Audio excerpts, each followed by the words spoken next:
guys, gagawa tayo ng paksiw. So ang ginamit dito nating main ingredients ay yung isda ng mga retaso. So kasi ginawa ito ng tinatanggal ito ng pang fillet.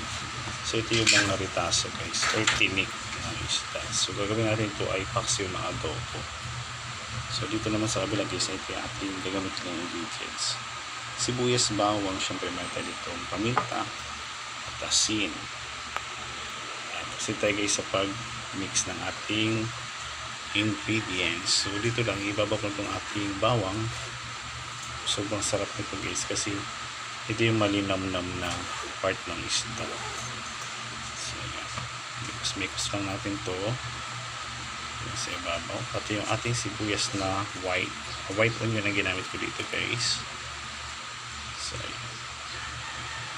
lagi akong gumagawa nito, so ngayon isip na ko siyang i-vlog o i-video. Ayan. And then add natin ng asin. Asin muna, magiging tayo mamaya ng oyster sauce at saka toyo para maging adobo siya.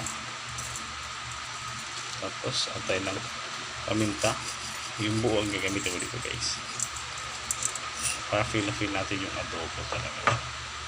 And then add tayo ng suka dyan. And then proceed tayo guys, lagyan tayo ng suka. Mas maraming suka nito guys kasi mas masarap.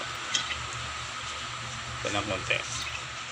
At syempre add tayo dito ng konting oil, o mas maganda ay damihin na nating oil na gagamitin para maging masarap yung ating adobong isda.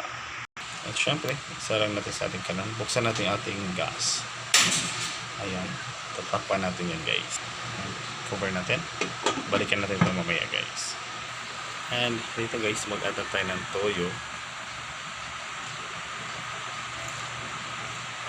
Sa ating adobong isda. And ito lang guys. Silipin natin yung ating adobong paksiw. Yan, kumukulo na. I-taste natin siya guys. And then tikman natin itong ating adobong retaso ng isda guys. Ito ay tuna. So ito yung niretasuan ito ng ginawang fish fillet kasi yung tuna ay yung laman. So ito yung retaso. Try natin yung adobo na talaga kasi naglagay tayo ng laurel. Ayun, laurel. So thank you for watching guys. See you in the next vlog.